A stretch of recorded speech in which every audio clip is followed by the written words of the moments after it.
Hello and welcome to the Badger Talks podcast, the podcast that shares interviews with experts from the University of Wisconsin-Madison community about their work, research, and a little about what they're like as people, too. I'm your host, Buzz Kemper. In honor of Valentine's Day, we're talking about themes of love in music, and wow, what a huge topic. My guest is the director of the Mead-Witter School of Music at the UW-Madison, Dan Cavanagh. As a pianist and composer, Dan is uniquely qualified to not only talk about this topic, but actually play some excerpts for us on the Audio for the Arts grand piano.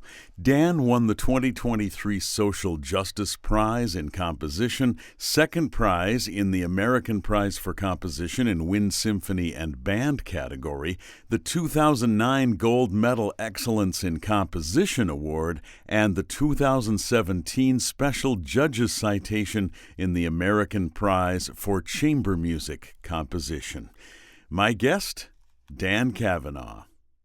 So Dan Cavanagh, thank you so much for coming to the studio and doing this. Yeah, thanks for having me. Excited to be here. Yeah, this will be fun. So the title that I was given was Themes of Love in Music. Now, I don't know, has any music been written that is inspired by love, either love found or love lost? Yeah, none at all, actually. I mean, this is the first time this topic's ever been covered in the history of the All world. right, so that's our show for today. Thank you. You know, as I was thinking about what to talk about and what to play today, I mean, it is such a big topic. Yeah. And, so I thought, okay, how can I narrow this down into something that really follows a current that plays into my strengths as a performer and with my knowledge base. And so, I started thinking about, okay, as a jazz pianist, one of the things we do and we're trained to do and we love to do is play that great American songbook. Yeah. So those songs that, really start in the 1920s and come out of Tin Pan Alley and all those great early musicals and even later on into the mid-20th century. And so I thought I'd kind of focus our conversation and my playing on that part of our musical history today. That sounds great. Now, I want to just clarify one thing for our listeners who aren't musicologists or music history people. Can you just give us a brief description of what is meant by Tin Pan Alley? I think everyone's heard the term, but I don't think a lot of people actually know where it comes from. Yeah, so if you can, imagine a time before the internet. Right? Oh, wait. Long time ago. So back around World War I, jazz had really come out of African American spirituals and that culture from Western Europe clashing with Western European culture in New Orleans and other places around this country and really developing this real unique American art form that is jazz now, that's in its second century, which is pretty amazing now. Yeah. And so as that culture expanded out, that musical culture from New Orleans up the Mississippi River, gets to Chicago, gets to New York, which was quickly becoming kind of the cultural capital of the Western world. Right. Publishers, in order to sell the sheet music compositions, they would have to hawk their wares just like any other sales folks. And so there was an area in New York City called Tin Pan Alley where you could walk down the street and people would be shouting out or singing the newest song that was coming out of their shop. And so it was a physical location where people actually would go to hear the newest songs that were coming out, purchase the sheet music maybe you'd run into George Gershwin or Cole Porter or those kinds of folks. So it's a really unique place in American culture. Terrific. Okay, thank you so much. Yeah, that is clarifying. Great. All right. Well, so I'm going to start. One of the things that I look into in my work, I'm a composer and a pianist, but I'm also really interested in the various kinds of knowledge we have access to as humans. And so while we're going to do some talking today about some of these songs I'm going to play, there's also a clear way to access depth and knowledge through sound, through music, right? Music without words, even though a lot of these songs I'm going to play today we're part of musicals and have lyrics and things. I'm going to play jazz piano, and so I'm not going to be singing. And so we're going to go after some of that deep knowledge today through sound. This first tune I'm going to play is by the great Cole Porter, one of our greatest composers in America. And he actually wrote this in 1929. It was for a musical review, so it wasn't really a musical per se. In the 20s, that was still a developing concept. But in 1929, it was premiered in London. It's from a musical review called Wake Up and Dance. And that actually ended up becoming a movie title in a movie later on, etc. But this is What Is This Thing Called Love? So today you're going to hear a lot about, all of these great American songbook tunes I'm going to play really relate to this idea about love and how complex it is. Yeah. Right? So it's not just about the ecstatic part of love or the romantic part of love, but if you look up these lyrics online, they're easy to find in Google or something, and you'll really see a lot of this questioning, like, what does this mean? And so I thought this was a perfect tune to start off with there. So this is What Is This Thing Called Love by Cole Porter.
So there we go. So Yeah. this tune, early on when it was first performed, was really a slower love song.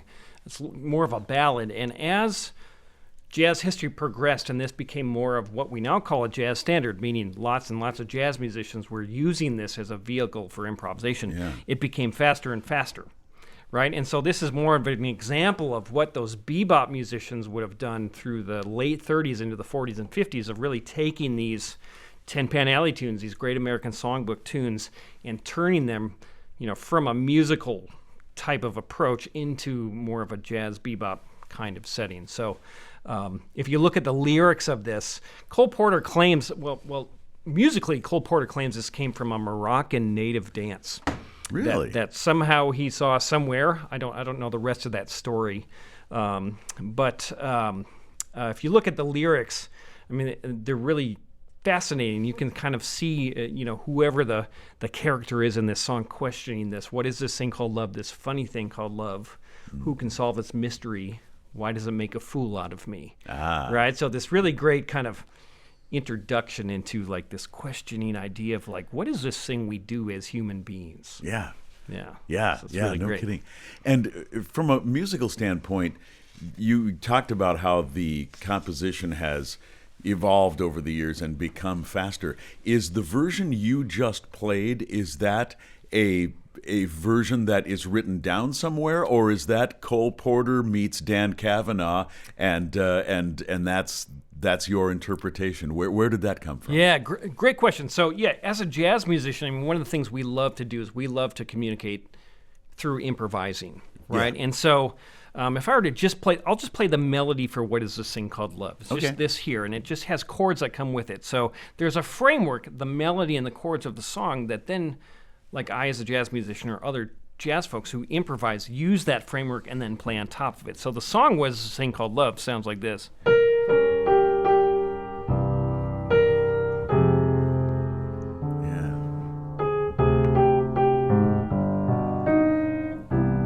Et cetera, nice. Right? Okay. And so then us as jazz musicians, we tend to take that framework and that construct and use it as a vehicle to really explore the harmony, the rhythm.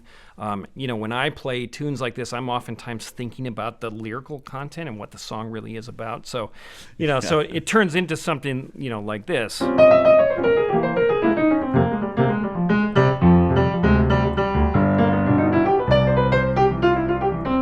Et cetera, et cetera. So we use that framework to improvise on top of. Okay. Absolutely. Yeah, which is what makes jazz so unique. When somebody plays Bach, the idea is you play it correctly, and Bach wrote these notes and these note values for a reason. And with jazz, you're not tied into that. I mean, you can play it exactly as written, but it makes it more interesting in a lot of ways to hear the pianist's interpretation. Like, this music is now being reimagined through you, and so you do what you feel with it. And some of what you were playing there when you were playing through the whole tune sounded like contemporary classical type playing. Yeah, absolutely. And I think that's going to vary depending on what jazz musician plays it, right? I mean, I tend to, I also have a lot of experience in classical composition, so that works its way through my ears and through my fingers, and that's what comes out, right? So, I'll just say about Bach. I mean, some people call Bach the very first jazz musician because his sense of harmony kind of,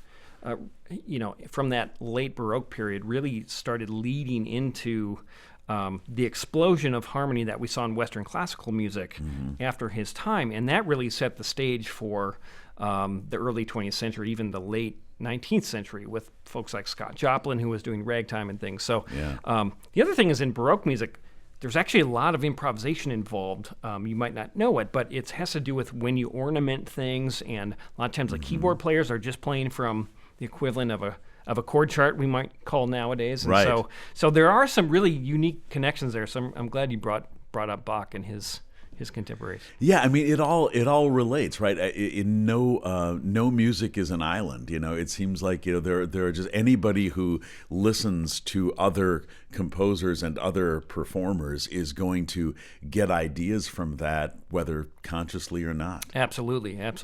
Yeah. Terrific. Well, what have you got next? So I have another tune for you, and you might know this one, those of you listening. This is a really famous jazz composition by Richard Rodgers and Lawrence Hart called My Funny Valentine. And of course, the lyrics to this are all about, how can you love someone that is so wrong Yeah, right. in some ways, right? And it's a perfect way to capture this human condition. Yeah, and it's such a fascinating song because when you listen to the lyrics, I find myself asking, is this beautiful and endearing, or is it kind of mean, or what? Or is it somewhere in between? Right? It's somewhere in between, or is it all of the above? All right? of the and above. That's one of the things that great music can do is it can bring in paradox. Yeah, and that paradox can sit there. Right throughout a whole piece. I was looking into, all of the different recordings of this, and Chet Baker, a great vocalist and jazz trumpet player from back in the day, was really famous for this song. And I learned that he recorded over 40 versions of this song in his lifetime, which is, that shows you how much he was enamored with this song. But it's really one of the top. There's a great website called jazzstandards.com. You can kind of look into some of this stuff, and it has basic information. And they do have a list that they've collated about the most recorded songs. I don't know their methodology for how they, how accurate this is, but this one's way up there, right? It's in the top 10 of most well-known jazz standards. So I thought this would be another good one for Valentine's Day, My Funny Valentine. So my favorite line in this is the bridge where the lyrics say, "Is your figure less than Greek? Is your mouth a little weak? When you open it to speak, are you smart?" Yeah, right. So it's just fantastic. But then it ends off with, "But don't change a hair for me. Right. Not if you care for me. Say a little Valentine. Stay. Each day is Valentine's Day." So this is a wonderful way to look at kind of the idiosyncrasies of love. And given when we're dropping this episode, we have to do a Valentine's song. So there you go. Absolutely. It's perfect. So here we go. My Funny Valentine by Richard Rodgers and Lawrence Hart.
Nice. Thanks, Dan. Yeah. Wow. Music by Richard Rodgers and Lorenz Hart. Is that right? That's correct. Yeah. Richard Rodgers wrote all the music, and Lorenz Hart did lyrics. Did the lyrics. Okay. And all these teams back then, I think there's a general understanding that they collaborated together, right? And so there are always suggestions coming in and out, but that's how it's always listed in all of the sheet music and all the copyrights and everything. Yeah, and they did musicals, many songs, and then there's another famous team was Rodgers and Hammerstein, and is that the same Richard Rodgers? Yes, Okay. I believe All it right. is. Yep. All right. Yep. Fair So enough. there was, just like musicians nowadays, they don't just work with the same person their whole Exactly. career, right? Yeah. So, and Flip around. this is a whole field of study. Is this group of composers? They're so central to American music. Yeah, It's great. Yeah, and as Dan said earlier, I recommend that you check out one or two of the many Chet Baker interpretations of this. He's a trumpet player and a singer, and he did great things with this song, as you just did. Thank you. Yeah, there's a haunting. If you hear his voice is so pure. And it sounds a lot like his trumpet playing. So if you can find a track where he's doing both on one track, which is a lot of them, it's really fantastic. Yeah, it really is fantastic. Yep. Yeah, I remember the first time I played it for one of my rock climbing buddies, and he thought it was a woman singing at first, and Chet just has this high, pure, tenor voice. It's great. So, it's really wonderful. Yeah. So the next tune I brought in, keeping up with this theme about the complexities of love and love being something that frustrates us as humans. This is really more about the dark side of love and loss, right? And you brought this up at the beginning. And this is a great tune by Gene DePaul with lyrics by Don Ray. And it was written in 1941, I believe. And it was originally supposed to be, it was written for an Abbott and Costello movie, of all things. Oh, wow. And then got cut from the movie, so it didn't actually end up in the movie. But then it was turned into a war recruiting trailer, the early 40s. And I can see why they cut it from that movie. It has no business being in a comedy kind of thing. So So this is "You Don't Know What Love Is." And my favorite lyric in this whole piece is the very first two lines, which is, "You don't know what love is until you've learned the meaning of the blues." Right, and that's just a really deep thought. So. It is, yeah. So, from so many people, the best moments and the worst moments of a person's life often relates to love in one way or the other. So this is great. And who's the composer on this one? So this is Gene DePaul. Gene DePaul. And Don Ray wrote the lyrics for this. All right, thank you. This apparently did end up on some other things later on in the 40s. So great. I'm going to go find those films. You don't know what love is.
Nice.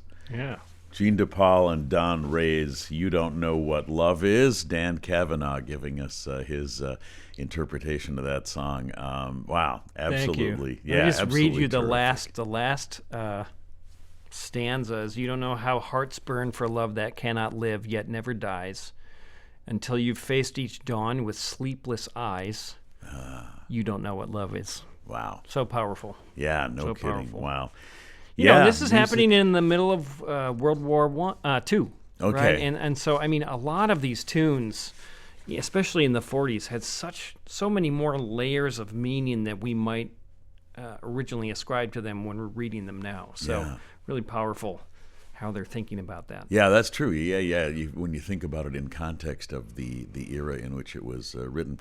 So I'm talking with Dan Cavanagh, and we're talking about themes of love in music. And of course, we can barely scratch the surface. But I'm so glad that you came in to do this, because you can not only talk about it, you can actually play it for us, and that is so beautiful, and it means so much more than just talking about the music. One composer that comes to mind that we haven't heard from yet is a guy named Dan Cavanagh. That's I'm right. wondering if you could play us one of yours. So I brought in one of my own tunes, which is about love in kind of it's not skewed, but one of the more sorrowful sides of love.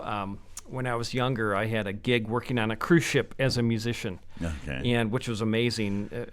At least at first, then it gets pretty monotonous. But, I suppose. Yeah.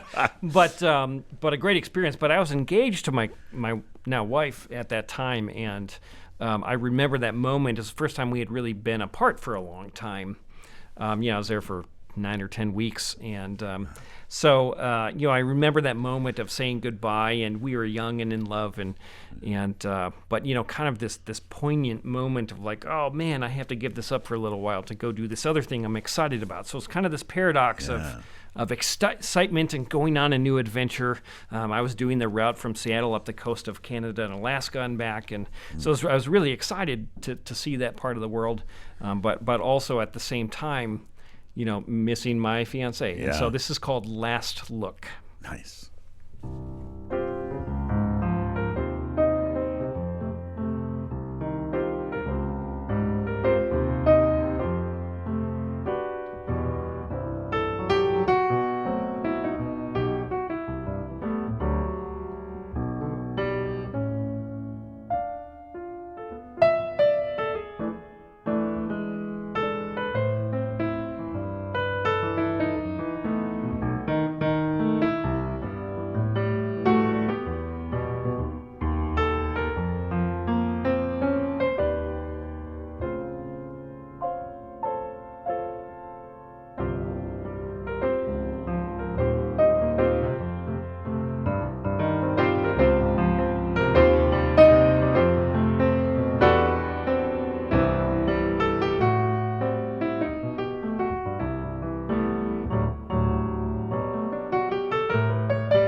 So there you have it. Wow. The nice thing about that story is that I got to come back and see my fiancée again. So yeah, right, it wasn't quite the loss, but it really gets after this idea of the paradoxes we all feel. Yes.